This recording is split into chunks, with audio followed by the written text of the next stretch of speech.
Hopefully আপনারা সবাই খুব ভালো আছেন।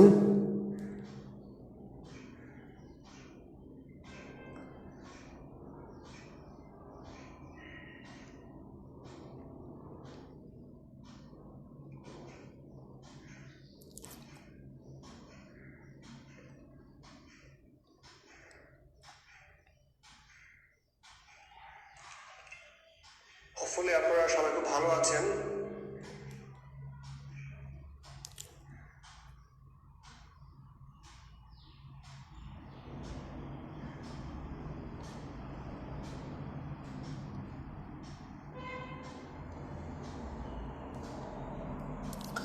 Anyway, thank you very much.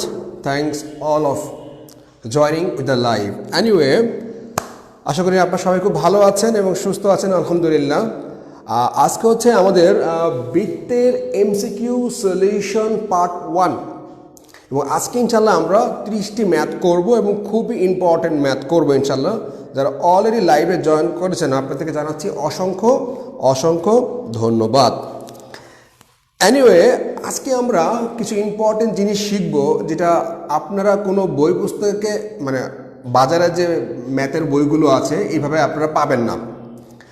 এর মধ্যে রয়েছে যে আমরা আজকে শিখব যে অন্তঃস্পর্শ কী জিনিস। দুইটা পরীক্ষায় আসছিল, অন্তঃস্পর্শ কী জিনিস, বহিঃস্পর্শ কী জিনিস, যেটা ভেরি ইম্পর্টেন্ট যেটা জিনিস আর কি। সো এই ব্যাপার দুটো আজকে ইনশাল্লাহ আমরা শিখবো মোটামুটি।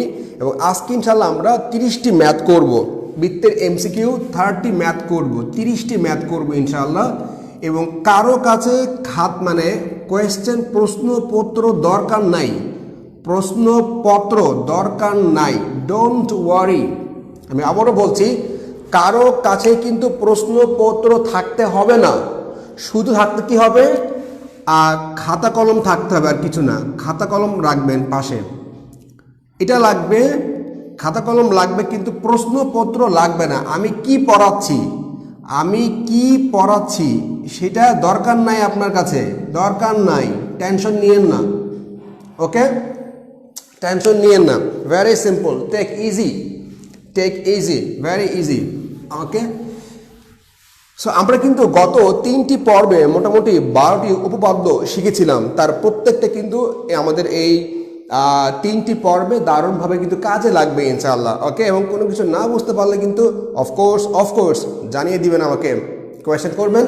তবে তারও আগে কিন্তু একটু কষ্ট করে হলেও আপনারা একটু কষ্ট করে শেয়ার বাটনটা প্রেস করে আপনাদের টাইমলাইনে বা বিভিন্ন গ্রুপগুলোতে একটু জানিয়ে দিন। ওকে, এনিওয়ে, আর যারা লাইভটি মিস করবেন তারা কিন্তু মোটামুটিভাবে এখানে গ্রুপের লিঙ্ক দেওয়া আছে, পোস্টে দেখে নিতে পারবেন পরবর্তীতে। এবং আগে যে 3টি লাইভ হয়েছে তার প্রত্যেকটা লিঙ্ক দেওয়া আছে, চাইলে কিন্তু আপনারা ইজিলি কিন্তু এগুলো দেখতে পারবেন। এনিওয়ে, তাহলে আমরা শুরু করি। ফার্স্ট অফ অল, প্রথম যে ম্যাথটি রয়েছে আজকে আমাদের, সেটি হয়েছে যে 2টি নির্দিষ্ট বিন্দু দিয়ে কয়টি বৃত্ত আঁকা যায়। ইটস দ্য ক্রিটিক্যাল বলবো না, বা ট্রিকি কোয়েশ্চেন। আবারও বলছি, 2টি নির্দিষ্ট বিন্দু দিয়ে কয়টি বৃত্ত আঁকা যায়। দুইটা, ধরেন আমি একটা বৃত্ত, সাপোজ একটা ত্রিভুজ, একটা বৃত্ত আর কি। ওকে, আচ্ছা, তাই বললাম যে একটা বিন্দু। ওকে, তাহলে 2টা নির্দিষ্ট বিন্দু দিয়ে কতগুলো বৃত্ত আঁকা যাবে। আমি এই 2টা বিন্দু দিলাম, আচ্ছা ফাইন। তার মানে এই দুটি কিন্তু হচ্ছে অ্যাকচুয়ালি ব্যাস। আবারও বলছি, খুব ভালো করে বুঝেন ব্যাপারটা, খুব ভালো করে বুঝেন। মানে যদি আপনার বুঝতে ভুল হয় তাহলে কিন্তু আসলে আপনি ব্যাপারটা মনে রাখতে পারবেন না। তার মানে 2টা নির্দিষ্ট বিন্দু মানে কি, ধরলাম যে এবি হচ্ছে 2টা নির্দিষ্ট বিন্দু, তার মানে কিন্তু এবি হচ্ছে ব্যাস, এটা কিন্তু ব্যাস। ওকে, যেহেতু 2টা নির্দিষ্ট বিন্দু দিয়ে যাবে, তাহলে বিন্দু দিয়ে যাবে মানে কি, ওই বিন্দুদের দূরত্ব কি, দূরত্ব হচ্ছে ব্যাস। আচ্ছা, এখন ধরেন আমি এখান থেকে কিন্তু অলরেডি একটা বৃত্ত আঁকছি, তাই না? মানে আপাত দৃষ্টিতে মনে হতে পারে যে বৃত্ত একটাই আঁকা যায় নর্মাল সাধারণ দৃষ্টিতে, কিন্তু ব্যাপার হলো যে আপনি যদি এটাকে টেলিস্কোপ না, অনুবীক্ষণ যন্ত্র দিয়ে যদি আপনি দেখেন, সিম্পল কিন্তু তখন কিন্তু এটাকে আরো বড় দেখানো সম্ভব। তার মানে এটাকে কিন্তু আরো বড় করা সম্ভব। এটাকে আপনি যত বেশি বড় করবেন তত বড় কিন্তু আপনার চাইলে আপনি বৃত্ত অত বেশি আপনি আঁকতে পারবেন, কিন্তু ভেরি সিম্পল। তার মানে দুইটা নির্দিষ্ট বিন্দু দিয়ে আপনি ধরেন সে ফর এক্সাম্পল এটা আপনি বলছেন 5 মিটার, কিন্তু এই দুইটা দূরত্ব মানে এইটুকু এই 5 মিটারকে চাইলে আপনি 5000 মিটার করতে পারবেন বা আরো বেশি কোটি মিটার আপনি করতে পারবেন যদি আপনি অনুবীক্ষণ যন্ত্র দিয়ে সেফ এটাকে রাখেন। দুইটা নির্দিষ্ট বিন্দু দিয়ে কিন্তু আপনি বিলিয়ন বিলিয়ন আপনি বৃত্ত আঁকতে পারবেন। এটা হচ্ছে একদম কমন একটা সেন্স। তার মানে এই দুইটা কিন্তু এই দুইটা বিন্দুর দূরত্ব কিন্তু ফিক্সড না, সিম্পল। তার মানে আমরা অ্যাকচুয়ালি বলতে পারলাম যে দুইটা নির্দিষ্ট বিন্দু দিয়ে আসলে অসংখ্য বৃত্ত আঁকা যায়, ভেরি সিম্পল। আচ্ছা, তার মানে এবার আমরা যাব হচ্ছে 2 নম্বর জায়গায়। 2 নম্বর জায়গায় বলা হচ্ছে আপনাকে যে একটি বৃত্তের একটি চাপের উপর অঙ্কিত কেন্দ্রস্থ কোণ বৃত্তস্থ কোণের কত গুণ। যেটা আমরা আগে পড়েছিলাম যে কেন্দ্রস্থ কোণ বৃত্তস্থ কোণের কত গুণ, কেউ আপনারা বলতে পারবেন? কেন্দ্রস্থ কোণ মানে একটি বৃত্তের একই চাপের উপর অঙ্কিত কেন্দ্রস্থ কোণ বৃত্তস্থ কোণের কত গুণ। পরের প্রশ্নটা আসছে অ্যাকচুয়ালি, ওকে, কত গুণ হবে? একই চাপের উপর অঙ্কিত কেন্দ্রস্থ কোণ বৃত্তস্থ কোণের কত গুণ। খেয়াল আছে আপনাদের? খেয়াল আছে? ওকে, থ্যাংক ইউ। জাস্ট মনে পড়লে কিন্তু হয়, মানে এটা কিন্তু কোনো নতুন পড়া না, এটা অ্যাকচুয়ালি কোনো নতুন পড়া না। আমরা যে উপপাদ্যগুলো পড়েছি সেই উপপাদ্যগুলোর কিন্তু বাস্তব আমরা কি এখন প্রমাণ দেখবো, আর কিছুই না। 2 গুণ মানে আপনারা অ্যান্সার দিয়েছেন, রাইট। ওকে, হাবিব ভাই হ্যাপি, কারা কারা অ্যান্সার দিয়েছেন দেখি। মোটামুটি নিলয় বা এজাজ বা আরিফ যারা যারা আছেন, দ্যাটস ভেরি গুড।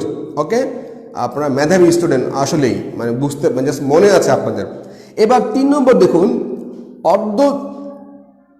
আজকে এমসিকিউ, রাইট, আজকে হচ্ছে এমসিকিউ। আচ্ছা ফাইন, এবার আমাকে বলতে হবে যে অর্ধবৃত্তস্থ কোণের পরিমাণ কত ডিগ্রি। অর্ধবৃত্তস্থ কোণের পরিমাণ কত ডিগ্রি? অর্ধবৃত্তস্থ কোণের পরিমাণ কত ডিগ্রি?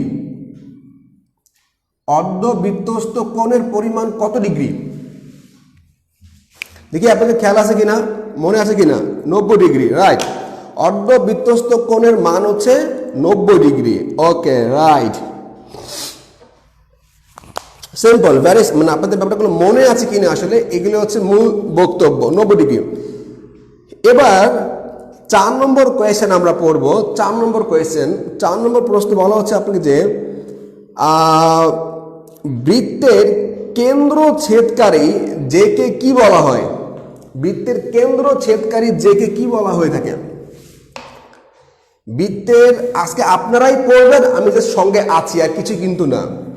বৃত্তের বলা আছে আপনাকে যে বৃত্তের কেন্দ্র ছেদকারী জেকে, বৃত্তের কেন্দ্র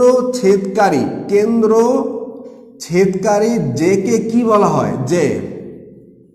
যে নাম কি? বৃত্তের কেন্দ্র ছেদকারী যে নাম, মাই গুডনেস, জান্নাতুল উষা।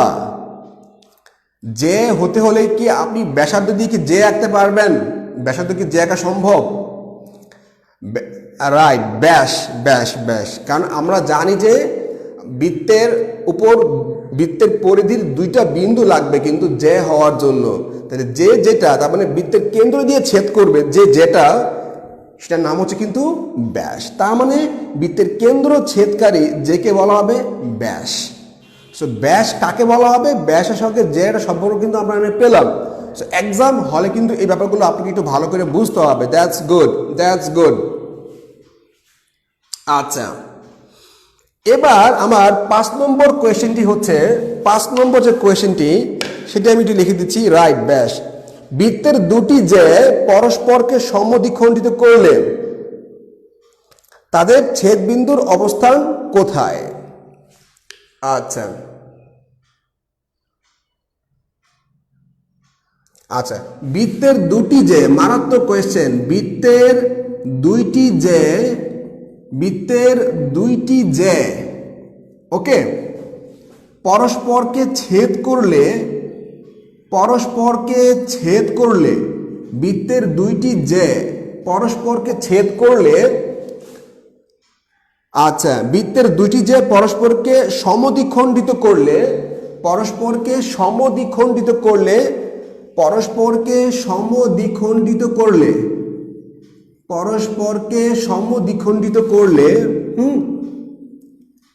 করলে তাদের ছেদবিন্দুর অবস্থান কোথায়? ছেদবিন্দুর অবস্থান কোথায়?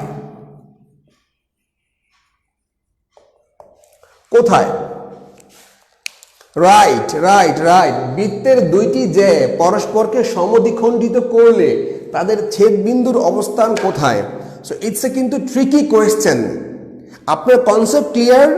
আজকে হবে আসলে কতটা ইনস্ট্যান্ট, আপনাদের কনসেপ্ট কিন্তু আসলে ক্লিয়ার, এবং আসলে কিন্তু আপনারা এখন যে লেভেলে আছেন মোটামুটি আসলে ফুল মার্কস পাবেন। মানে যে কোনো পরীক্ষায় ম্যাথ নিয়ে আশা করা যায় ফুল মার্কস মানে হচ্ছে 95% মার্কস, ফুল মার্কস, এটাই 100%। আপনাদের কনসেপ্ট আল্লাহর রহমতে এখন অনেক ক্লিয়ার, একদম ঝকঝকা ফকফকা, অনেক ক্লিয়ার। That's good, right. তার মানে দুইটি যে পরস্পরকে সমদ্বিখণ্ডিত করলে তাদের ছেদবিন্দুর অবস্থান হবে বৃত্তের কেন্দ্রে। কারণ দুইটা যে, এখন ধর আমি বললাম যে সাপোজ এই একটা, এদিকে ধরেন আমি বললাম যে এ একটা যে আর একটা যে ধরেন ছেদ করছে, কিন্তু এটা সমদ্বিখণ্ডিত করতে পারবে না। মানে ছেদ করছে কিন্তু আপনাকে বলছে দুইটা যে পরস্পরকে সমদ্বিখণ্ডিত করবে। তাই দুইটা যে পরস্পরকে সমদ্বিখণ্ডিত করতে হলে আপনাকে কিন্তু দুইটা জেকে সমান হইতে হবে। নাম্বার 1, আমি আবার এটা খুব ভেরি ইম্পর্টেন্ট। ধরেন আমি বললাম যে ভালো করে বুঝি আমরা, দুইটা সমান যে আঁকা সম্ভব। ধরেন এই একটা যে আমি আঁকলাম, একটা যে আঁকলাম, হ্যাঁ ধরেন, বা এরকম একটা মানে বৃত্তের মধ্যে সমান যে আঁকা সম্ভব, সমান যে ধরেন এ এবং বি, এ বি এবং সিডি এরা কিন্তু সমান, কিন্তু এরা কিন্তু একে অপরকে ছেদ করতে পারবে না। সমদ্বিখণ্ডিত করা তো পরের ব্যাপার। এখন যদি সমানও হইতে হয়, আবার ধরেন একে অপরকে ছেদ করছে, এখন ধরেন এভাবে ছেদ করছে, এটা আবার মধ্যবিন্দু দিয়ে ছেদ করা সম্ভব না। এনিওয়ে, তার মানে যে দুইটা যে পরস্পরকে সমদ্বিখণ্ডিত করে, এই একটা যে এবং এই একটা যে, ওকে, দেন এ এবং বি, এ বি, সি এবং ডি, তা দুইটা সমান যে বলছে আপনাকে যে বৃত্তের দুইটি যে পরস্পরকে সমান, এইটা এবি কে সিডি সমান দুইভাগে ভাগ করছে। কখন? যখন এরা বৃত্তের কেন্দ্রে অবস্থান করবে। রাইট। তার মানে আমরা বলতে পারি যে বৃত্তের দুইটি যে পরস্পরকে সমদ্বিখণ্ডিত করলে তাদের ছেদবিন্দুর অবস্থান হবে কোথায়? বৃত্তের কেন্দ্রে। এবং আরেকটা জিনিস খেয়াল করতে হবে, সমদ্বিখণ্ডিত করার আগে কিন্তু এই বৃত্ত দুইটা যে দুটো কিন্তু সমান হইতে হবে, সমান, মানে সমদ্বিখণ্ডিত করার আগে কিন্তু এটা সমান হওয়া চাই, এ বি সমান সিডি। ওকে, তার মানে যখন তারা একে অপরকে সমান দুই ভাগে ভাগ করবে তখন তারা কিন্তু সমান হবে। সমান হওয়া ছাড়া কিন্তু একে অপরকে সমান দুই ভাগে ভাগ করা সম্ভব না। রাইট। আচ্ছা, এবার তাহলে আমরা 6 নম্বর ম্যাথটি করি। আমাদের কোনো শীট লাগবে না, সিম্পল, আমরা আগে দিয়েছিলাম, ডোন্ট ওয়ারি। আমরা বেসিক ম্যাথের ম্যাটেরিয়ালসটা ইনশাল্লাহ আল্লাহ আমাদেরকে করোনা মুক্ত করলে আপনারা পাবেন মোটামুটি 1 থেকে 150 টাকার মধ্যে ইনশাল্লাহ আপনারা পেয়ে যাবেন। তখন আমাদের ক্লাসগুলো আরও মজার হবে ইনশাল্লাহ, সেই পর্যন্ত ওয়েট করেন। এনিওয়ে, সিম্পল, তার মানে আমরা পেলাম। এবার আমরা জানবো যে 6 নম্বর কোয়েশ্চেন, দুইটি পরস্পর ছেদি বৃত্তে কয়টি সাধারণ স্পর্শক আঁকা যায়? স্পর্শক, ওকে, তার মানে দুইটা পরস্পর ছেদি, সিম্পল, ধরেন এ একটা বৃত্ত এবং কি এ আরেকটা বৃত্ত, ওকে, রাইট। আচ্ছা, রাইট। এখন আপনাকে বলছে যে দুইটা পরস্পর ছেদি বৃত্তে কয়টা সাধারণ স্পর্শক আঁকা যাবে। স্পর্শক মানে কি, মানে দুইটা পরস্পর ছেদি বৃত্ত স্পর্শক। এখন আপনি কিন্তু এই পাশ দিয়েও স্পর্শক আঁকতে পারবেন, তাই না? এই পাশ দিয়েও স্পর্শক আঁকতে পারবেন, কিন্তু এই স্পর্শক কিন্তু দুইটা বৃত্ত দিয়ে যাবে না। যাবে না। তাহলে দুইটা বৃত্ত পরস্পরকে ছেদ করবে এবং এদের সাধারণ স্পর্শক থাকবে কয়টা। তার মানে আমি বলি যে এই একটা স্পর্শক এবং কি এই আরেকটা স্পর্শক। ওকে, তার মানে এই স্পর্শকটা এটার একটা বিন্দু কি এটার একটা বিন্দু যাবে, এই স্পর্শকটা এ বি এবং সিডি। ওকে, তার মানে দুইটা বৃত্ত পরস্পরকে ছেদ করলে তাদের সাধারণ স্পর্শক হবে হচ্ছে দুইটার বেশি হওয়া সম্ভব না, দুইটার কমও কিন্তু হওয়া সম্ভব না। সাবরিনা ইয়াসমিন বলছেন তিনটা না দুইটা, কারণ এই দুইটা বৃত্তকে স্পর্শ করতে হলে কিন্তু আপনাকে একটা বিন্দুতে স্পর্শ করবে, একটা বিন্দু, এ একটা বিন্দু, এ একটা বিন্দু, এ একটা বিন্দু, এ একটা বিন্দু। তার মানে দুইটা বৃত্ত পরস্পরকে ছেদ করলে এদের সাধারণ স্পর্শক মানে বুঝেন।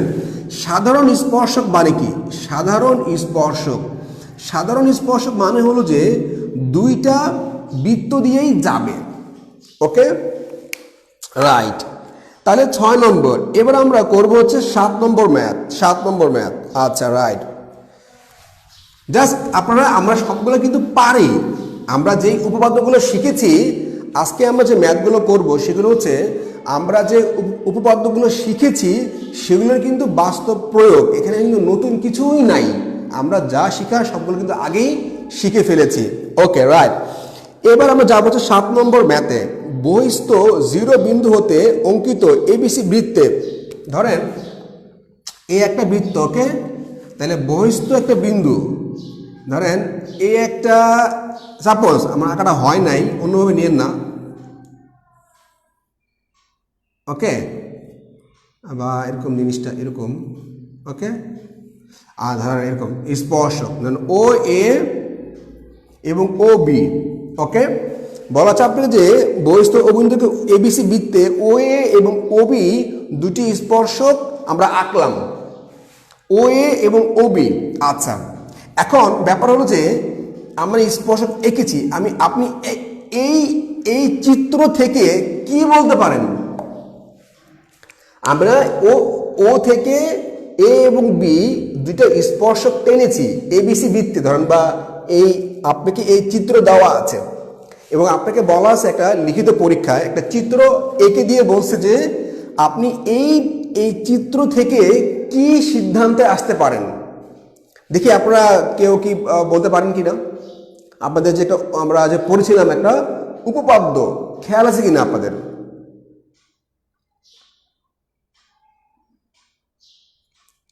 আপনাকে একটা চিত্র দেওয়া আছে, একটা চিত্র এঁকে বললো যে আপনি এখান থেকে কি বলতে পারবেন, মানে শুধু মাত্র এই চিত্র দেখে আপনি কি বলতে পারবেন, মানে কি বলা যায়, আর কিছুই বলা নেই আপনাকে। এটা একটা লিখিত পরীক্ষার কোয়েশ্চেন কিন্তু আসলে এভাবে শুধু একটা চিত্র দিয়ে বলছে এখান থেকে কি বলা যায়। তো অনেক স্টুডেন্ট বুঝে নেয় কি রে ভাই, এটা তো কোনো কিছুই বললো না। কিন্তু যার নলেজ ডেপথ, যে জানে আসলে, যার কনসেপ্ট ক্লিয়ার, সে কিন্তু ঠিকই ধরতে পারবে আসলে ঘটনাটা কি জিনিস। ওকে, তার মানে সাদিয়া, বাবুল, ইজাজ, থ্যাংক ইউ, জান্নাত, নিলয়, হাবিবা, হ্যাপিবা যারা আছেন, সাবরিনা ইয়াসমিন, তার মানে আসলে কিন্তু আপনাদের কনসেপ্ট কিন্তু খুবই ক্লিয়ার। উপপাদ্য 26, রাইট। চৈতি, তার মানে ও এ সমান ও বি, এটা আমরা জানি। যারা আগের ক্লাসগুলো করেন নাই তারা কিন্তু এখন খুব সাফার করবেন, কি ভাই আমরা এটা কেমনে সমান বললাম, কেমনে কি। আমি কিন্তু এখন টেনে আর উপপাদ্যগুলো বলবো না, এগুলো আমরা একবারই কিন্তু শিখে ফেলেছি। তার মানে কি হবে এখানে ও এ সমান ও বি, রাইট। ওকে, আচ্ছা, রাইট। এবি সমান বিডি, জান্নাতুল উষা, এবি সমান বিডি আপনি কোথায় পান? তার মানে ও এ সমান ও বি। আচ্ছা, রাইট, মনে আছে আপনাদের। ওকে, দ্যাটস গুড। আচ্ছা,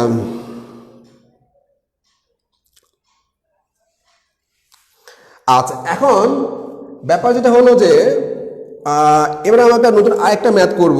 ও কেন্দ্র বিশিষ্ট বৃত্তে এবি, এ বিন্দুতে স্পর্শক। আচ্ছা, এ ও বি সমান 60 ডিগ্রি।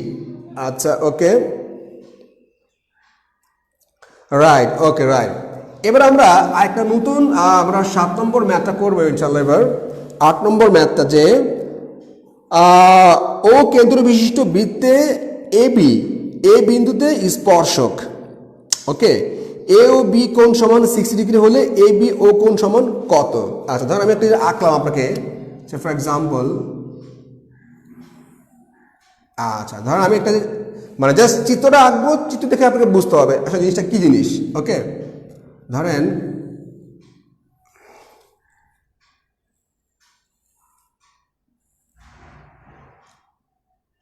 আচ্ছা, ওকে, সাপোজ এ ও বি কোণ।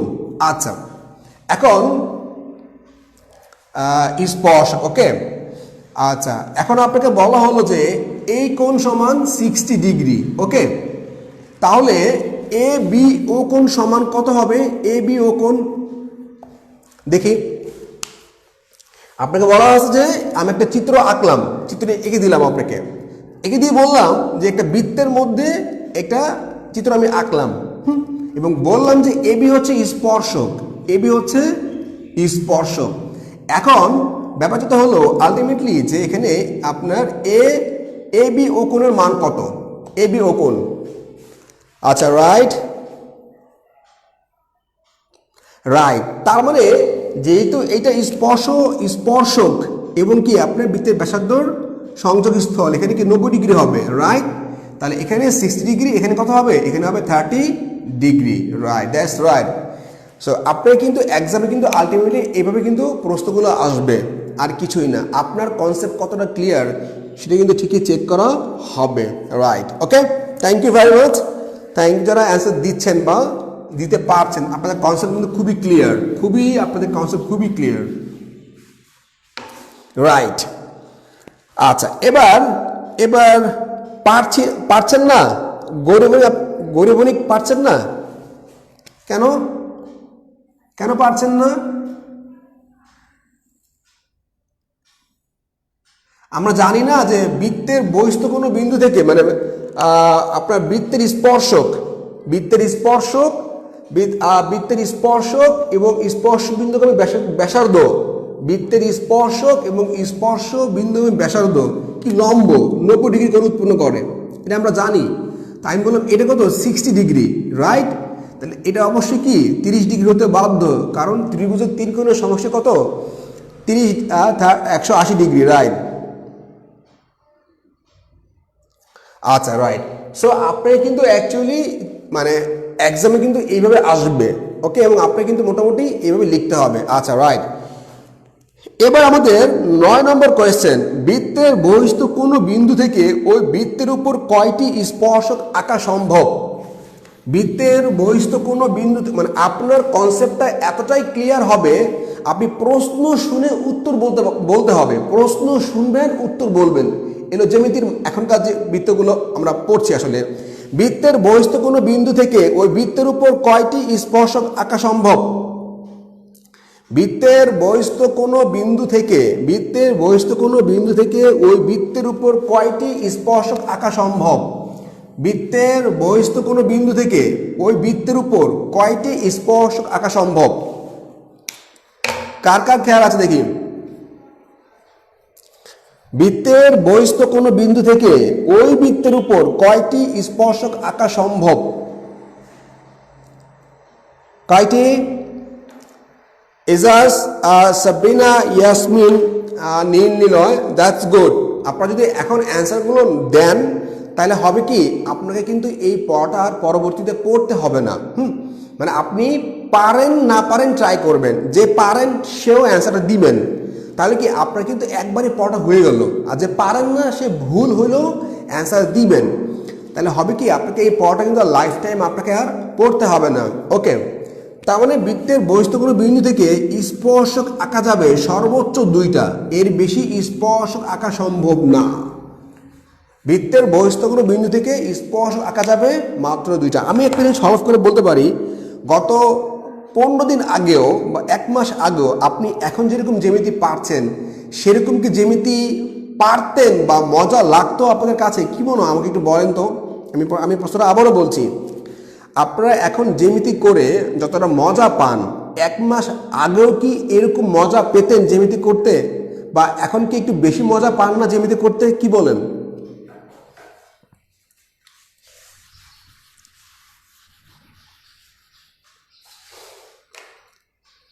এবার আমরা যাব হচ্ছে পরবর্তী কোয়েশ্চেনে।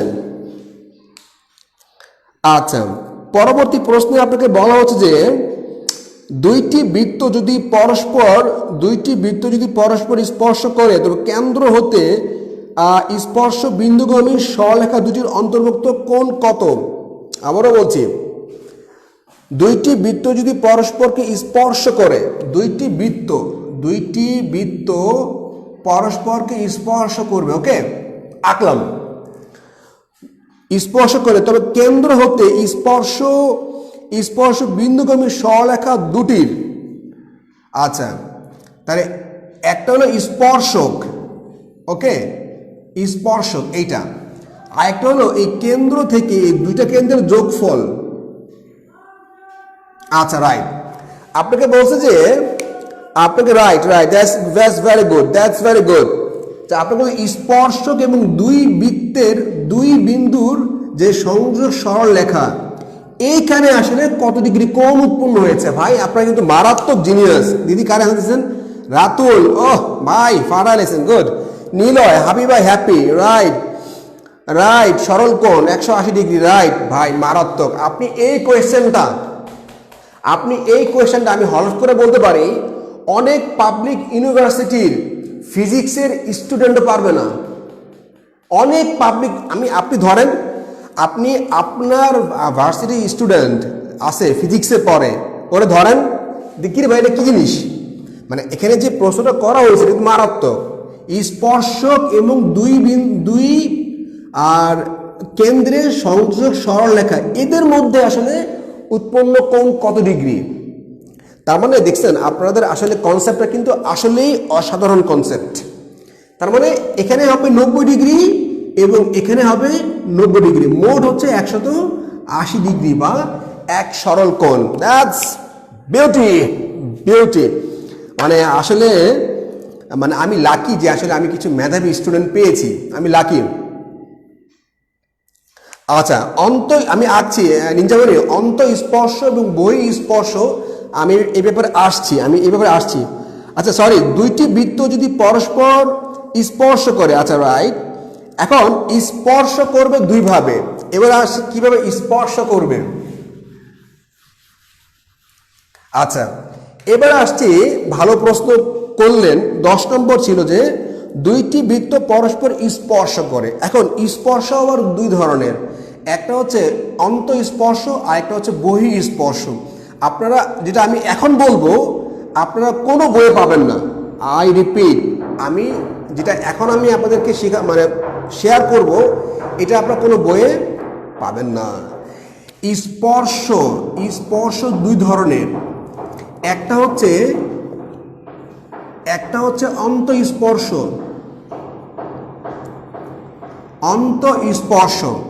যেটা বলে যে two circles touch internally,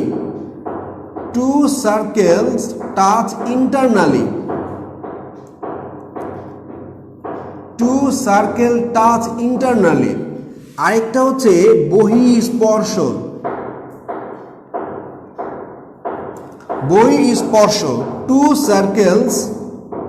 two circles touch externally. Okay, খুব ভালো।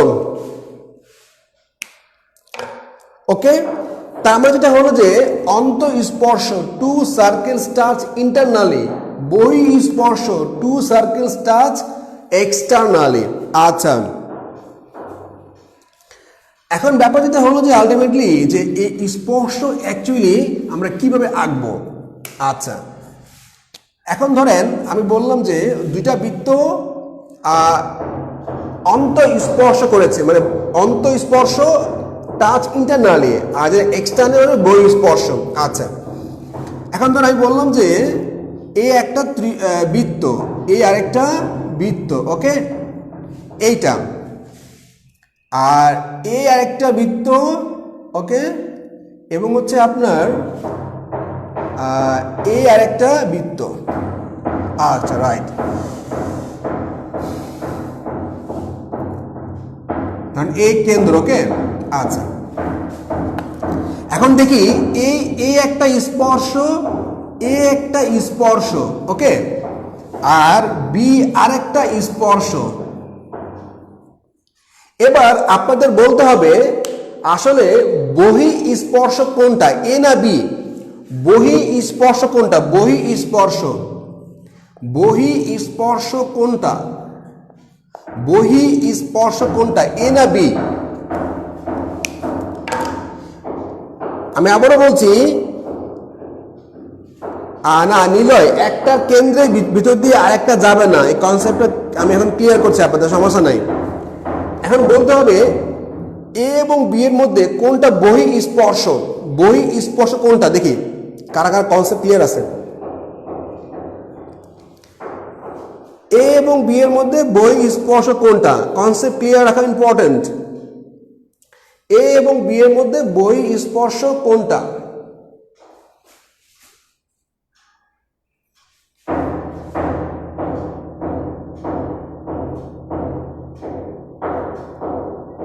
রাইট, 2। বি না, বহি স্পর্শ হচ্ছে এ, ওকে, রাইট। আচ্ছা, এবার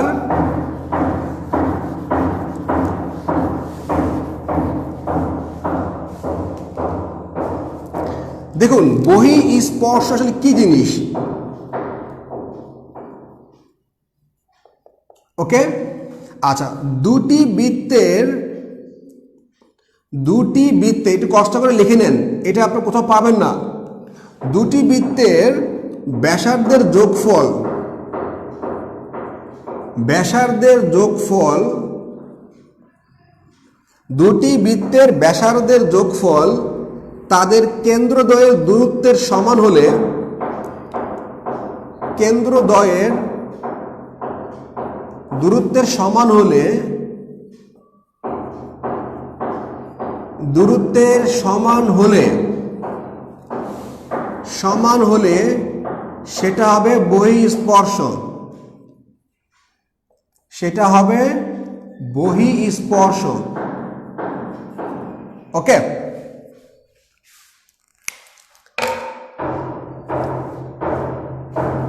দুটি বৃত্তের ব্যাসার্ধের যোগফল,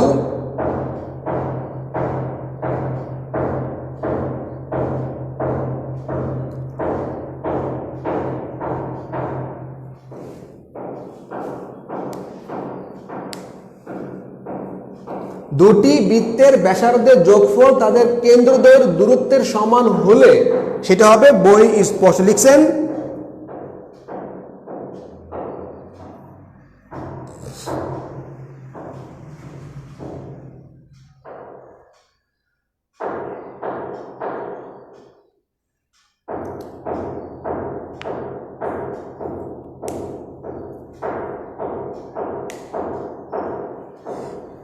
হ্যাঁ, না, অন্তঃস্পর্শ একটা কেন্দ্রের ভিতর দিয়ে আরেকটা যাবে না। আচ্ছা, সাপোজ, ওকে, দুইটি বৃত্তের ব্যাসার্ধের যোগফল তাদের কেন্দ্রদ্বয়ের দূরত্বের সমান হলে সেটা হবে বহিঃস্পর্শ, ওকে। আচ্ছা, এখন এটা কিভাবে একটু দেখুন। ধরেন এই একটা বৃত্ত, ওকে, এই আরেকটা বৃত্ত, আচ্ছা, রাইট। এখন ধরুন আপনি ছেদ করেছেন সাপোজ, ধরেন এ বিন্দুতে, এ, আর এটা হচ্ছে ও, ধরেন এটা সাপোজ বি, এটা হচ্ছে সি। আচ্ছা, তাহলে আমি অ্যাকচুয়ালি কি বলেছিলাম, আমি চিত্র এঁকে দিচ্ছি, ফাইন।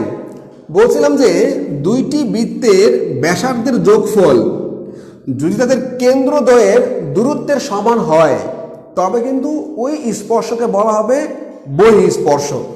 এখন ধরেন ব্যাসার্ধ কোনটা? এই ধরেন এই বৃত্তের এবি, ওকে রাইট। এই বৃত্তে কত? এসি, আচ্ছা রাইট। তাহলে এবি প্লাস এসি যোগ করলে যদি এ এবং সি এর মানে সরি বি এবং সি দূরত্ব সমান হয় তাহলে এটা হবে অ্যাকচুয়ালি বহিঃস্পর্শ। ক্লিয়ার?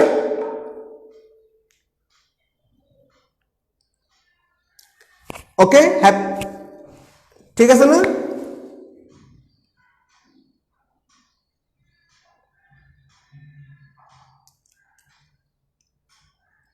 আচ্ছা রাইট। এবার আমরা দেখব অ্যাকচুয়ালি অন্তঃস্পর্শ কোনটা। অন্তঃস্পর্শ ক্লিয়ার? আমরা ক্লিয়ার? তার মানে বলা হচ্ছে আপনাকে খুব ভালো করে বুঝে আমি দেখেন ব্যাপারটা, যে দুইটি বৃত্তের ব্যাসার্ধের যোগফল এদের কেন্দ্রদ্বয়ের দূরত্বের সমান হয় তবে কিন্তু যেই আমরা স্পর্শটা থাকবে এটা হচ্ছে বহিঃস্পর্শ। ওকে, এবং আপনাদের কিন্তু অনেক লিখিত পরীক্ষায় এরকম আসে পরীক্ষায়, বৃত্তের বহিঃস্পর্শ কোনটা, বৃত্তের অন্তঃস্পর্শ কোনটা। Okay clear? রাইট। ওকে, আমরা কি সবাই বুঝতে পেরেছি পুরোটা? Okay right. এবার যাব অন্তঃস্পর্শ। অন্তঃস্পর্শ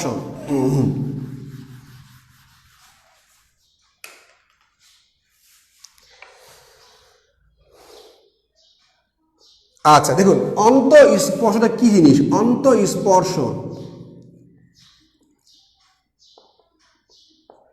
আচ্ছা দুটি বৃত্তের ব্যাসার্ধের পার্থক্য, দুটি বৃত্তের ব্যাসার্ধের পার্থক্য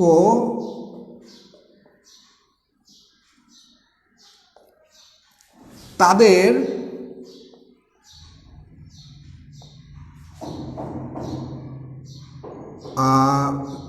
কেন্দ্রের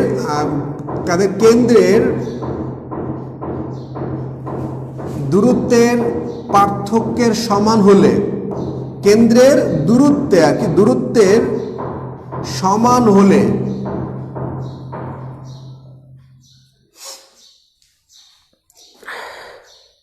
দুটি বৃত্তের ব্যাসার্ধের পার্থক্য তাদের কেন্দ্রের দূরত্বের সমান হলে সেটি হবে অন্তঃস্পর্শ।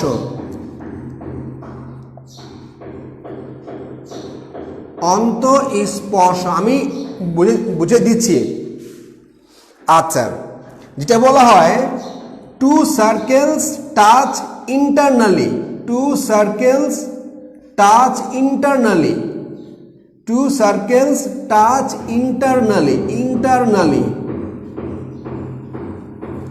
আচ্ছা, দুইটি বৃত্তের ব্যাসার্ধের পার্থক্য তাদের কেন্দ্রের দূরত্বের সমান হলে সেটি হবে অন্তঃস্পর্শ। Okay clear? আচ্ছা, এবার আমরা চিত্র আঁকবো। চিত্র সে ফর এক্সাম্পল আমরা একটা চিত্র আঁকলাম, এটা ওকে।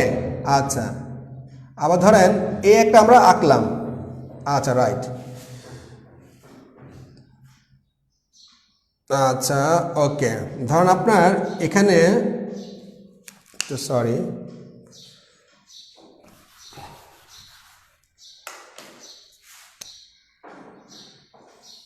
একটা আঁকলাম।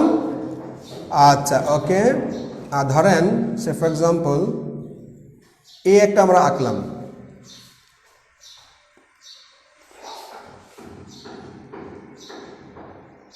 এই কেন্দ্র, ওকে এই কেন্দ্র, সরি অ্যাকচুয়ালি আঁকাটা হয় না, জান কেন্দ্র দিয়ে যাওয়া লাগবে। ঠিক আছে, এই একটা জিনিস। আচ্ছা, আর সে ফর এক্সাম্পল এটা হয় কেন্দ্র। ওকে আচ্ছা রাইট। হ্যাঁ ঠিক আছে, কেন্দ্র রাইট, কেন্দ্র দিয়ে যাবে। Okay right.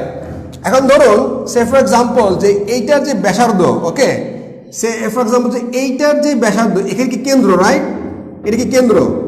আচ্ছা রাইট। আর এটা অ্যাকচুয়ালি এইভাবে না, আমার চিত্রটা অ্যাকচুয়ালি আমরা গোলায় ফেলছি অ্যাকচুয়ালি। মানে এটা যে কেন্দ্র, এটা কেন্দ্র সেম হয়ে যাচ্ছে। সেম হয়ে যাচ্ছে। এটা এরকম না, আমি চিত্রটা অ্যাকচুয়ালি আপনার দুইটা ব্যাসার্ধ, তো একটু সরি, একটু ফাম্বল হয়ে যাচ্ছে, সরি।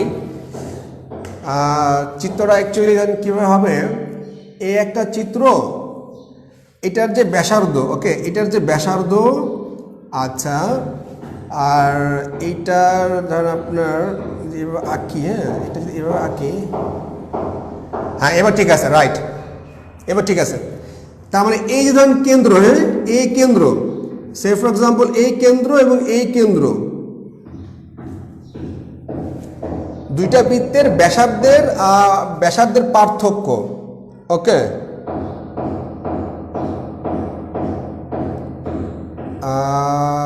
দুইটা বৃত্তের ব্যাসার্ধের পার্থক্য।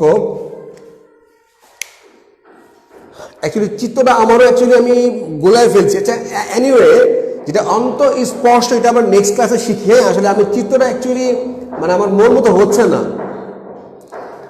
দুইটা ব্যাসার্ধের পার্থক্য, ওকে, দুইটা ব্যাসার্ধের পার্থক্য, ধরেন এইটা হচ্ছে, এইটা ধরেন এইটার ব্যাসার্ধ, ওকে, এ বি, আর এটা হচ্ছে আপনার কত, ধরেন এখানে ধরেন, এখানে সাপোজ এটা ধরেন আপনার সি, ওকে, এই কেন্দ্র আর হচ্ছে এই কেন্দ্র, সাপোজ এটা যে এ বি থেকে আমি যদি বিসি বাদ দিই তাহলে কত হলে 2 আসে, 2, ওকে, আচ্ছা, রাইট। তাহলে আমি ধরেন যদি এ বি হয় 6, বিসি হয় 4, রাইট, তাহলে আলটিমেটলি এটা হবে তো 2, তাই না? এটা হচ্ছে কেন্দ্র, এটা হচ্ছে কেন্দ্র, 2।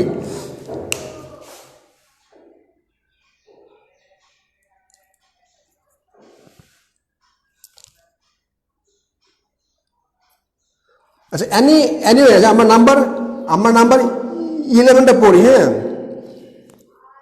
আচ্ছা, রাইট।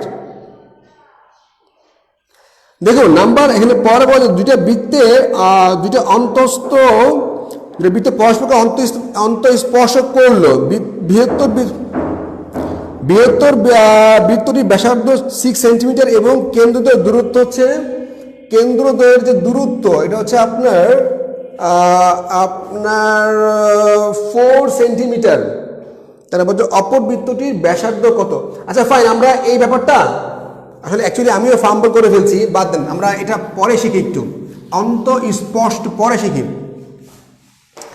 একটু সেটা আঁকাটা একটু প্রবলেম হয়ে যাচ্ছে, আমি ঠিকমতো আঁকতে আসলে আঁকাটা হচ্ছে না আমার। ফাইন, এনিওয়ে, তাহলে আমরা পরে একটা আঁকি, ওকে।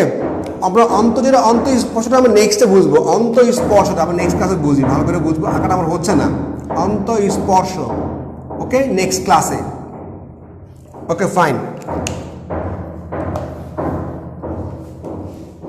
আচ্ছা, ওকে, এবার বলা হচ্ছে আপনি যে বৃত্তের কেন্দ্র হতে পরিধি পর্যন্ত দূরত্বকে কি বলা হয়?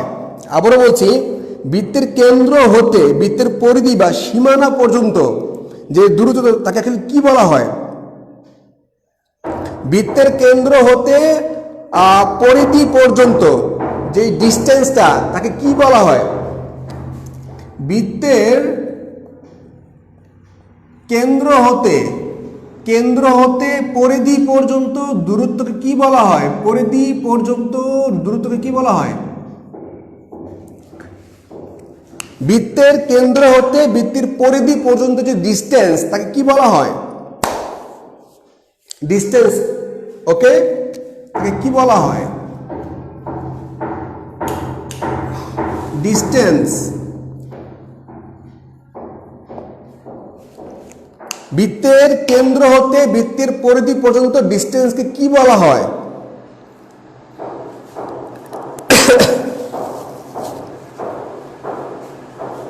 রাইট, এটা আর কিছুই না, ব্যাসার্ধ ছাড়া, ওকে।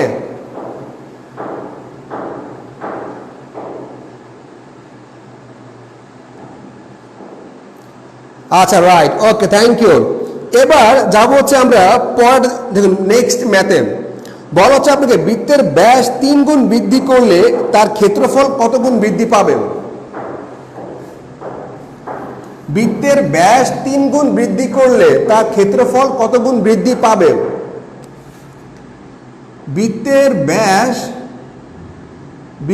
ব্যাস 3 গুণ বৃদ্ধি করলে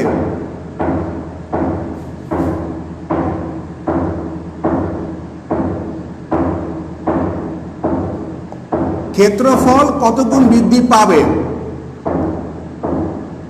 কত গুণ বৃদ্ধি পাবে?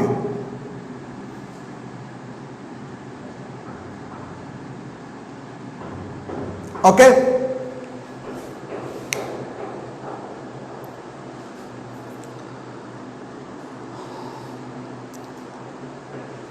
বৃত্তের ব্যাস 3 গুণ বৃদ্ধি করলে বৃত্তের ক্ষেত্রফল কত গুণ বৃদ্ধি পাবে? আচ্ছা, সিম্পল, 9 গুণ। You are right. আসলে দেখেন কিভাবে, সে ফর এক্সাম্পল আমি যদি বলি ধরেন বৃত্তের এ একটা বৃত্ত, ওকে, সাপোজ এ আর একটা বৃত্ত, সে ফর এক্সাম্পল ধরেন আপনি বলছেন বৃত্তের ব্যাস 3, আপনি 3 গুণ বাড়িয়েছেন। সাপোজ এখানে 1, এখানে কত 1, কত 2 হবে, 2। তাহলে 3 গুণ যদি আপনি বাড়ান তাহলে কত হবে? এখানে 6। তাহলে এখানে 3, এখানে কত 3। তার মানে আমরা অ্যাকচুয়ালি কি বলতে পারলাম? আমরা বলতে পারলাম যে বৃত্তের ব্যাস যেভাবে বাড়ে বৃত্তের কিন্তু ব্যাসার্ধ সেইভাবে বাড়ছে। ওকে, তাহলে বৃত্তের যদি ব্যাস হয় 2, 1, 1, 3 গুণ ব্যাস বাড়বে, কত হবে? এটা যদি 2 হয় এটা হবে 6। আচ্ছা, তার মানে ব্যাস বাড়ছে 3 গুণ, ব্যাসার্ধ বাড়লো কয় গুণ? 3 গুণ, রাইট? তাহলে কি হবে আলটিমেটলি? আমার যদি এরকম হয় যে পাই আর স্কয়ার, এটা কি বৃত্তের ক্ষেত্রফল, পাই আর স্কয়ার আর কত? পাই আর স্কয়ার। তাহলে পাই তো আউট, তাহলে আমার কি বাড়বে? আমার বৃত্তের ব্যাস বাড়বে। তো ব্যাস 3 গুণ বাড়লো, তাহলে কি ব্যাসার্ধ কি 3 গুণ বেড়েছে? আগে ছিল কত? 1। ওকে, 1 স্কয়ার 1, এখন কত হবে? 3 স্কয়ার কত? 9। তার মানে যদি বৃত্তের ব্যাস 3 গুণ বাড়লো তার মানে অ্যাকচুয়ালি ক্ষেত্রফলও 3 গুণ বাড়বে।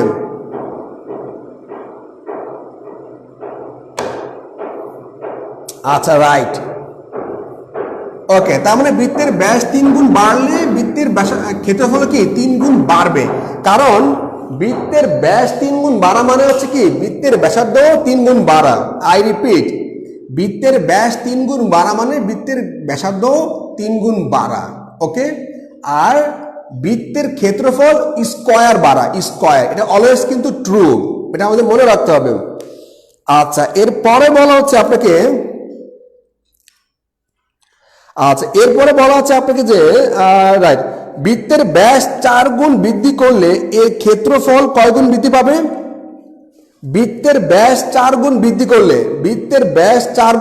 করলে এর ক্ষেত্রফল কয় গুণ বৃদ্ধি পাবে? বৃত্তের ব্যাস 3 গুণ বৃদ্ধি করলে 1, 3, 6 দিয়ে কি বুঝালাম? বুঝেন নাই নিঞ্জামণি?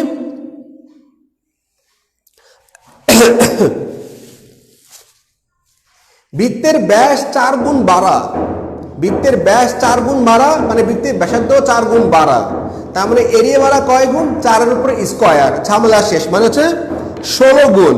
ওকে, right, thank you, right, simple. তার মানে বৃত্তের ব্যাস যেভাবে বাড়বে বৃত্তের ব্যাসার্ধ কি সেইভাবে মানে বাড়বে, আর বৃত্তের এরিয়াটা হবে ওই ব্যাসার্ধের উপরে স্কয়ার, আর কিছুই কিন্তু না। ওকে, রাইট। আচ্ছা, ভেরি সিম্পল। এবার আমি আরেকটা ম্যাথ বলছি যে, আচ্ছা এবার ধরেন আগে ব্যাস ছিল 4 মিটার, আচ্ছা এখন ব্যাস হলো 16 মিটার, ধরুন 12 মিটার, 12। আচ্ছা, দুই ক্ষেত্রফলের মধ্যে পার্থক্য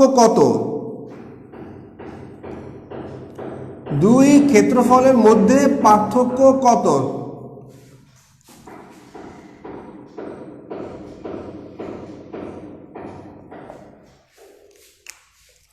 আগে ব্যাস ছিল 4 মিটার, এখন ব্যাস কত? 12 মিটার। তাহলে আপনাকে বলা হচ্ছে যে দুই ক্ষেত্রফলের মধ্যে পার্থক্য কত।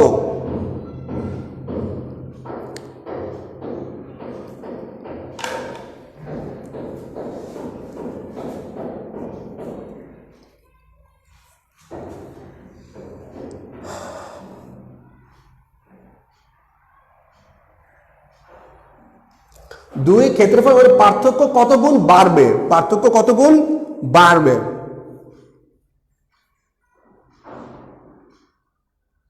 আচ্ছা, কেউ বলছেন 8, কেউ বলছেন 32, কেউ বলছেন 138। 8 গুণ 128, কারণ কি? আগে ব্যাস ছিল 4, এখন ব্যাস হচ্ছে 12। বলছে দুই ক্ষেত্রফলের মধ্যে পার্থক্য কত, পার্থক্য কত, মানে 8 গুণ না, আমি বললাম যে দুই ক্ষেত্রফলের মধ্যে পার্থক্য কত হবে বা কত গুণই বলা যায়। আচ্ছা ধর এরকম ব্যাপারটা, তাহলে কি হবে আলটিমেট দেখুন, আগে ব্যাস ছিল 2 মানে 4, তাহলে এখন কত 12, তার মানে পার্থক্য হচ্ছে 8 মিটার ব্যাসের পার্থক্য। ওকে, তাহলে দেখুন আমি যদি বলি যে তার কি হবে পাই আর স্কয়ার, তার কত 4 পাই। ওকে, এখানে আপনার 4 পাই ক্ষেত্রফল, এখানে কত হচ্ছে 4 পাই। ওকে 4 পাই, আচ্ছা রাইট। আর এখানে কত হবে দেখুন 6, তার মানে 36 পাই। ওকে, তাহলে 12 অর্ধেক কত 6 স্কয়ার 36 পাই। Okay right. এন্ড আপনাকে বলছে যে দুই ক্ষেত্রফলের মধ্যে অ্যাকচুয়ালি পার্থক্য কত, তাহলে কি হবে 36 পাই মাইনাস কত 4 পাই, তাহলে কি হবে 32 পাই। ওকে,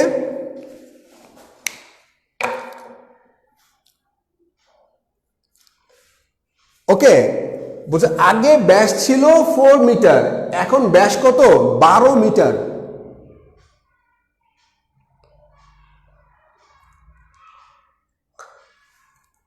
আচ্ছা কি কি যে দেখুন 8 গুণ 9 গুণ 10 গুণ কোনো ফ্যাক্ট না, আমি কি করলাম প্রশ্ন সেটা হচ্ছে ফ্যাক্ট।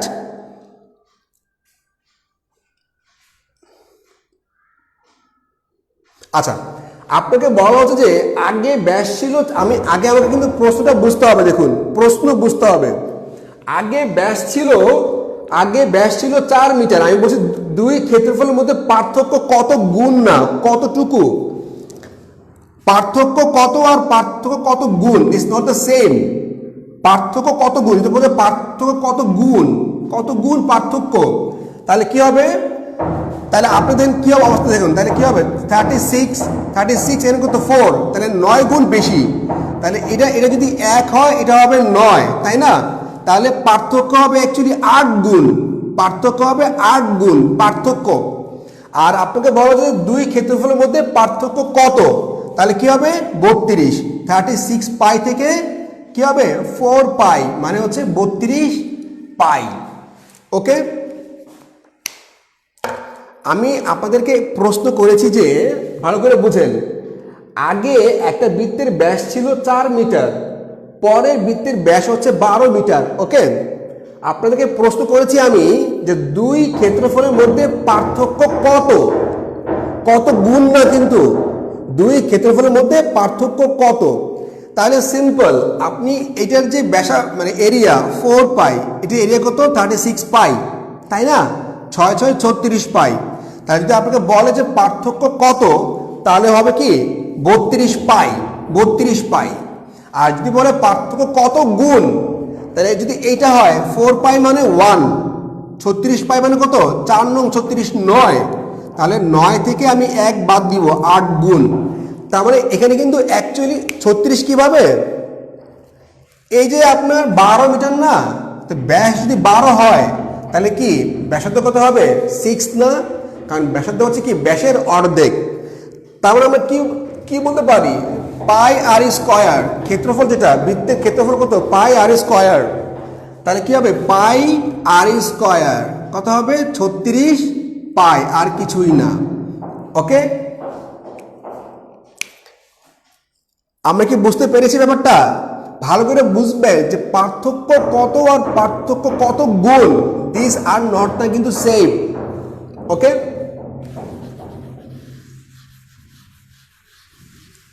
আমি আবারও বলি, দেখুন আপনাকে বলছে যে পার্থক্য কত, পার্থক্য কত এবং পার্থক্য কত গুণ, এটা কিন্তু সেম না। পার্থক্য কত গুণ, এটা কিন্তু সেম না। এটার অ্যান্সার আসছে 32 পাই, এটা কিন্তু আসছে 8 গুণ। ক্লিয়ার ব্যাপারটা? এখন ক্লিয়ার? পার্থক্য কত এবং পার্থক্য,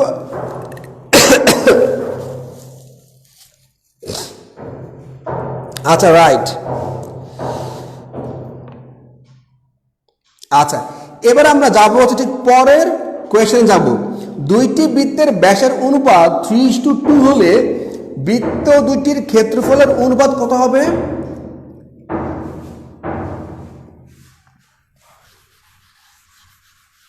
আচ্ছা, বলা হচ্ছে আপনি যে দুইটি বৃত্তের ব্যাসের অনুপাত দেওয়া আছে 3:2।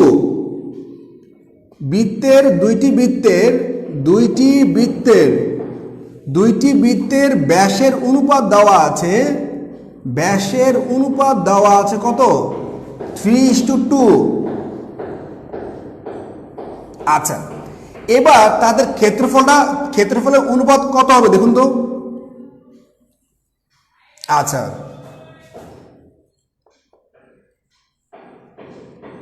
আচ্ছা,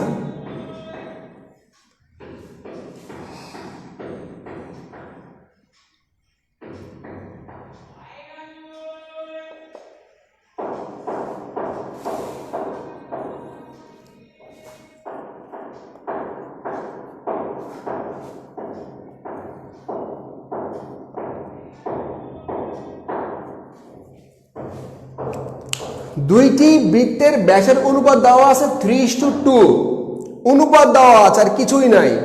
তাদের ক্ষেত্রফলের অনুপাতটা কত হবে?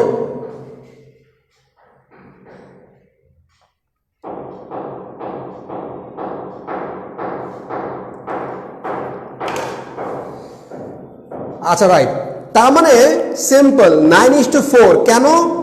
কারণ এটা হলো যে বৃত্তের যে ব্যাসার্ধটা, মানে বৃত্তের যে ব্যাস, আপনার এখানে আপনি এখান থেকে এখানে যেতে পারতে হবে আপনার। এখানে কত? 3:4, তাহলে কত? 9 কত হবে? 4, রাইট। তার মানে এটাকে স্কোয়ার করলে যা হবে ঠিক ক্ষেত্রফল কিন্তু তাই হবে। Very simple. আমি আবারও বলছি, বৃত্তের ব্যাসের অনুপাত যা হবে 3:2, তার মানে এরিয়া হবে, এটাকে স্কোয়ার করলে যা হবে ঠিক তাই, আর কিছুই না। কারণ বৃত্তের ব্যাস যেভাবে বাড়বে, বৃত্তের কি ব্যাসার্ধ সেভাবে কিন্তু বাড়বে, আর এরিয়াটা হবে এদের স্কোয়ারের অনুপাত, আর কিন্তু তেমন কিছুই না। ওকে,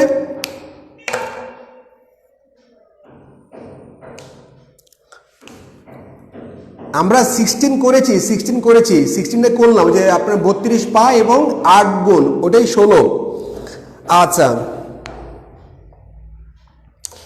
এবার আমি যদি বলি যে দুইটা বৃত্তের ব্যাসের অনুপাত 4:5, দুইটা বৃত্তের ব্যাসের অনুপাত 4:5, তাহলে এরিয়াটা কত হবে? এরিয়া, দুইটি বৃত্তের ব্যাসের অনুপাত 4:5, দুইটি বৃত্তের ব্যাসের অনুপাত 4:5, তাহলে এরিয়ার অনুপাত কত হবে? এরিয়া,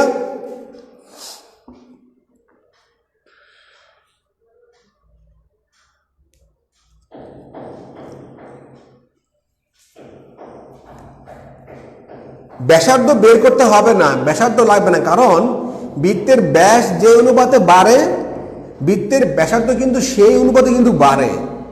ওকে, বৃত্তের ব্যাস যে অনুপাতে বাড়ে, বৃত্তের ব্যাসার্ধ কিন্তু সেম অনুপাতে বাড়ে। এই হচ্ছে কনসেপ্ট। সেই কনসেপ্ট থেকে আমাদের কিন্তু ব্যাসার্ধ আর বের করতে হবে না, রাইট।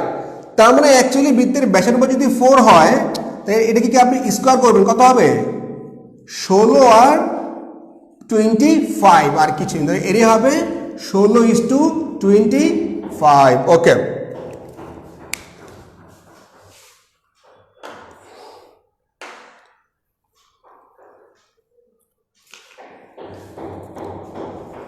Okay right. এবার আমরা নতুন আরেকটি ম্যাথ করব। বলা হচ্ছে আপনাকে কোনো বৃত্তের ব্যাসার্ধ 10% কমলে এর ক্ষেত্রফল শতকরা কত পার্সেন্ট কমবে?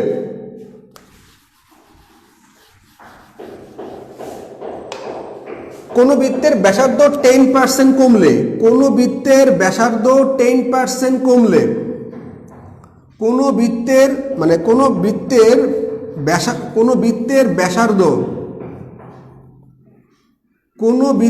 ব্যাসার্ধ 10% কমলে, আচ্ছা 10% কমলে এর ক্ষেত্রফল শতকরা কত পার্সেন্ট কমবে? কমলে এর ক্ষেত্রফল কত পার্সেন্ট কমবে? এর ক্ষেত্রফল কত পার্সেন্ট কমবে? আচ্ছা এখন আসলে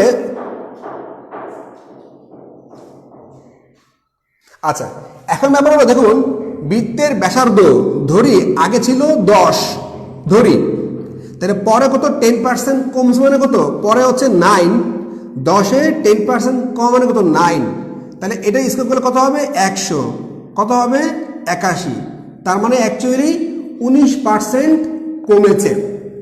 ওকে, জান্নাত নাম্বার দেখতে হবে না, নাম্বার দেখতে হবে না আমাদের। তার মানে অ্যাকচুয়ালি কোন বৃত্তের ব্যাসার্ধ 10% বাড়লে কমলে এর ক্ষেত্রফল কত? 19% কমে যাবে। ধরি বৃত্তের ক্ষেত্রফল ব্যাসার্ধ হচ্ছে কত? 10, 10% কমছে মানে কি? 10/1 কমছে 9, তাহলে এরিয়া হবে 100, এরিয়া হবে 81, বিয়োগ করলে হবে 19। ওকে, রাইট। এবার আমি যদি বলি যে বৃত্তের ব্যাসার্ধ 10% বাড়ছে, তাহলে কি হবে? বৃত্তের ব্যাসার্ধ 10% বাড়ছে,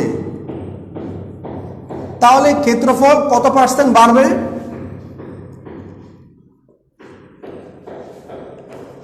বৃত্তের ব্যাসার্ধ 10% বাড়ছে, তাহলে এর ক্ষেত্রফল কত পার্সেন্ট বাড়বে?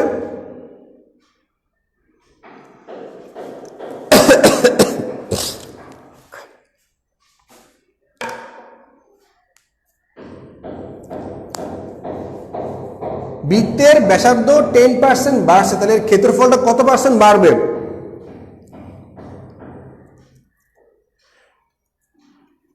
রাইট, 21%।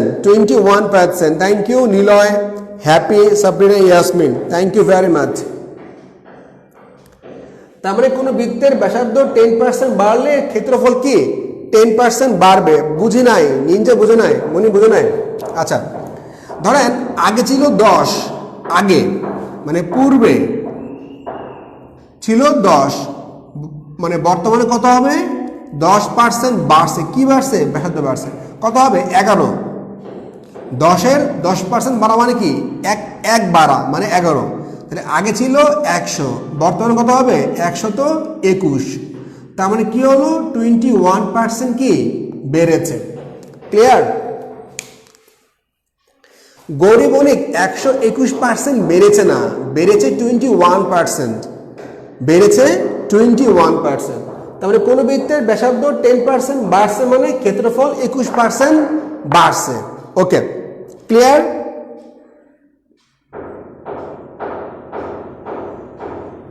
আচ্ছা এবার আমি যদি বলি যে ব্যাসার্ধ 30% বাড়ছে, তাহলে ক্ষেত্রফল কত পার্সেন্ট কমছে? তাহলে ক্ষেত্রফল কত পার্সেন্ট কমবে? 30% কমছে, 30% কমছে। তাহলে ক্ষেত্রফল কত পার্সেন্ট কমবে? কোন বৃত্তের ব্যাসার্ধ 30% কমেছে, তার মানে এর ক্ষেত্রফল কত পার্সেন্ট কমবে?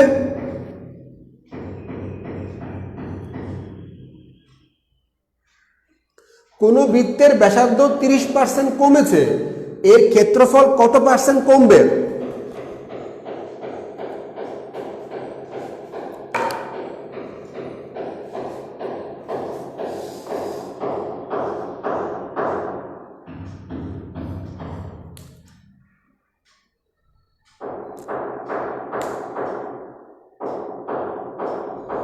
It's very important, right? নাম কি? Mohibullah Mohsin, so it's very simple. কোন বৃত্তের ব্যাসার্ধ 30% কমছে মানে এর ক্ষেত্রফল অ্যাকচুয়ালি কি হবে? 51% কমছে। This very simple. আগে ছিল কত? 10, কত হবে? 100। 30% কমছে মানে কত? 7 হয়েছে, কত হবে এখন? 49। পার্থক্য হচ্ছে 51%। ওকে,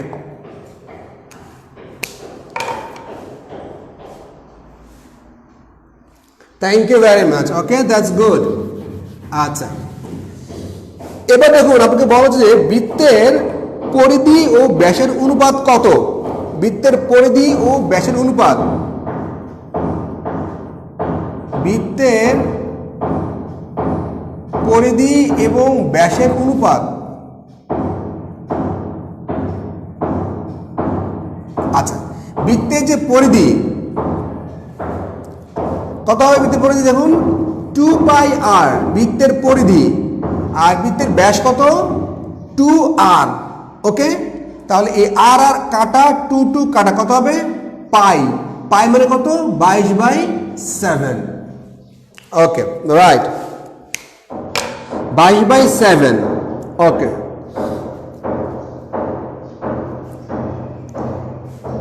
এবার আমাকে বলতে হবে যে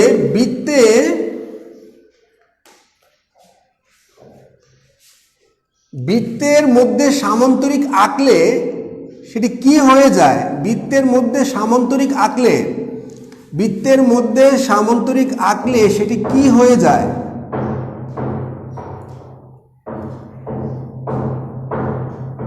সেটি কি হয়ে যায়?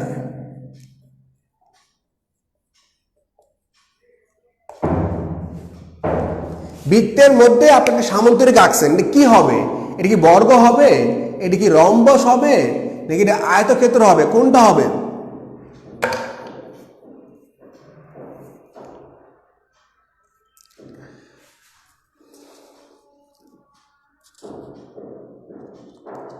রাইট, বৃত্তের মধ্যে কোনো সামান্তরিক আঁকলে সেটি কি হয়ে যাবে? আয়তক্ষেত্র হয়ে যাবে। আচ্ছা, রাইট। এবার আমাকে বলবেন যে বৃত্তস্থ চতুর্ভুজের বিপরীত কোণদ্বয়ের সমষ্টি কত? বৃত্তে অবস্থিত চতুর্ভুজের বিপরীত কোণদ্বয়ের সমষ্টি কত?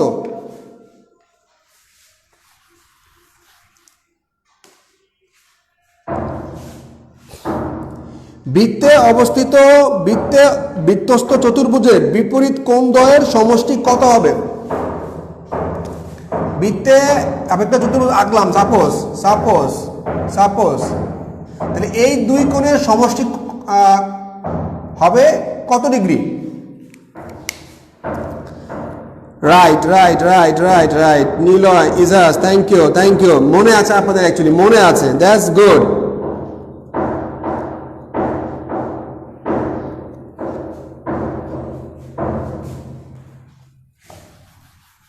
আচ্ছা, এবার আমি একটা চিত্র আঁকলাম, দ্যাটস গুড।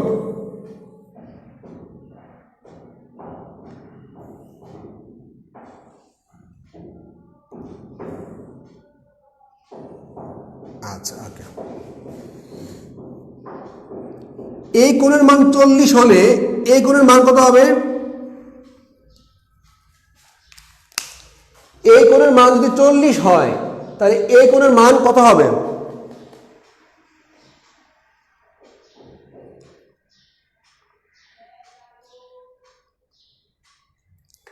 বলছে আপনাকে এই কোণের, আমি এখন বলবো না কোনটা কেন্দ্রস্থ কোণ, কোনটা পরিধিস্থ কোণ বা বৃত্তস্থ কোণ। আমি বলবো যে এই কোণের মান 40 ডিগ্রি, এই কোণের মান কত?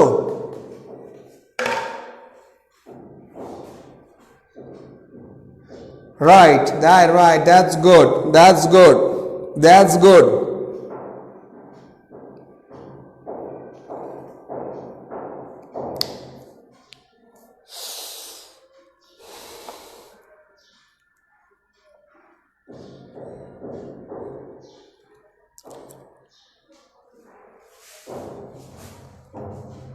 আচ্ছা, রাইট।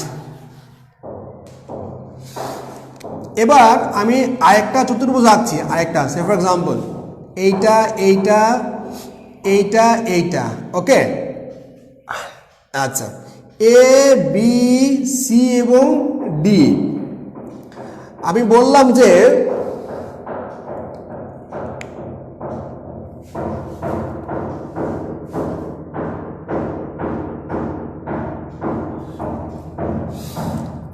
এবং সি কোণের যোগফল, এ কোণ প্লাস সি কোণের যোগফল 180 ডিগ্রি। ওকে, বি কোণের মান 80 ডিগ্রি হলে ডি কোণের মান কত ডিগ্রি?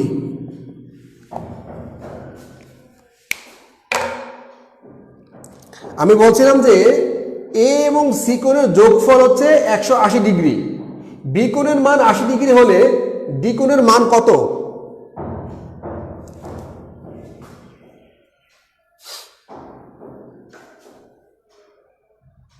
আচ্ছা, যারা 50 বলছেন তারা কেমনে কি বলছেন? 50 বলছেন যারা, নিনজামণি, সাদিয়া বাবু আপনি বলছেন 50 কিভাবে?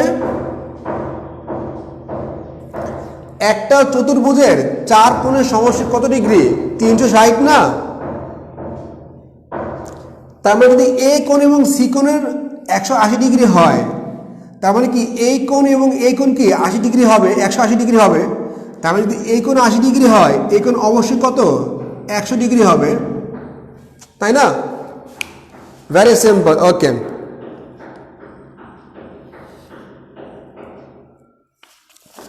আচ্ছা, মোটামুটি আমরা overall right.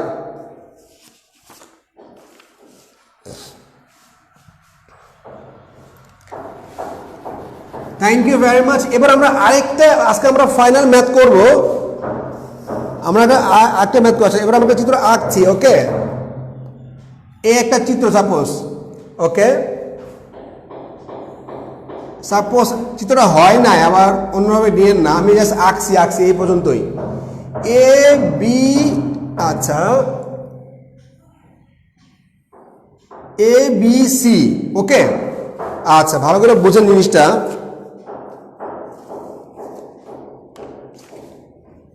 A B C একটি সমবাহু ত্রিভুজ, একটি সমবাহু ত্রিভুজ। ওকে, আর কিছুই বলে নাই। এবার বলছে যে বি ও সি কোণের মান কত হবে? বি ও সি কোণের মান কত হবে? বলছে আপনাকে যে এবিসি একটি সমবাহু ত্রিভুজ, আর কিছুই বলে নাই। এবার বলে দিল যে বি ও সি কোণের মান কত ডিগ্রি হবে?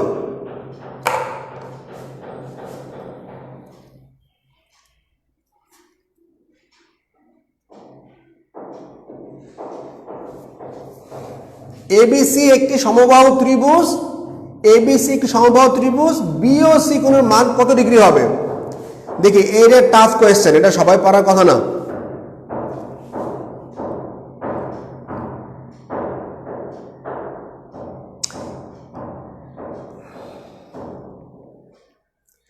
এজাজ বলছে 60 ডিগ্রি। এজাজ, আপনি 60 ডিগ্রি বলছেন কি হিসেবে?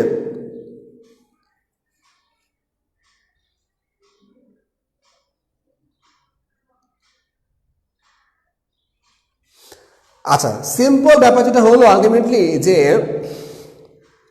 একটা সমবাহু ত্রিভুজ মানে কি? 3 বাহু সমান, তার মানে প্রত্যেকটা কোণ কি? এই কোণ 60, এই কোণ 60, এই কোণ 60, এই কোণ আমাদের দরকার নাই, এই কোণ 60। আচ্ছা, এই কোণ 60 মানে কি? এটা হচ্ছে বৃত্তস্থ কোণ, আর কেন্দ্রস্থ কোণ হচ্ছে বৃত্তস্থ কোণের দ্বিগুণ, তার মানে কত হবে? 120 degree. Very simple. Okay, thank you very much. তাহলে আজকে আমরা 1 থেকে 30 পর্যন্ত করলাম। ওকে, 1 থেকে 30 পর্যন্ত করলাম। ইনশাল্লাহ আমরা নেক্সটে আরও 30টি ম্যাথ করবো ইনশাল্লাহ। মোটামুটি ইনশাল্লাহ আমরা নেক্সটে 30 ম্যাথস করবো, 30 ম্যাথস।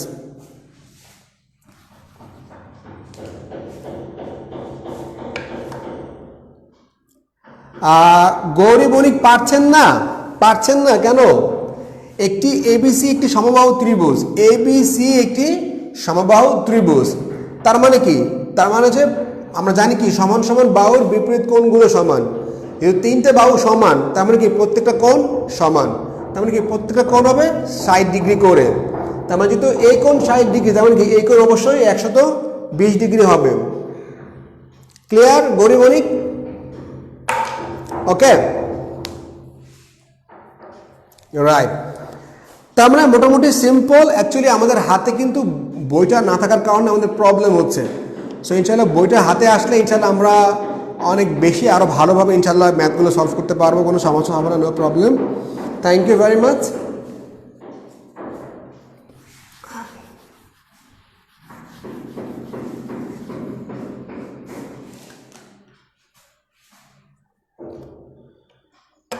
ওকে ফাইন, তাহলে ইনশাল্লাহ আজকে হচ্ছে রবিবার, ইনশাল্লাহ আমরা কালকে নেক্সট ক্লাস হবে সকাল 11টা বাজে, এক্স্যাক্টলি সকাল 11টায় ইনশাল্লাহ, সকাল 11টা বাজে, সকাল 11টায়, সকাল 11টায়। সেই পর্যন্ত কালকে ইনশাল্লাহ আমাদের নেক্সট ক্লাস, সেই পর্যন্ত ইনশাল্লাহ আল্লাহ হাফেজ। Thank you very much. আসসালামু আলাইকুম রহমতুল্লাহি ওয়া বারাকাতুহু।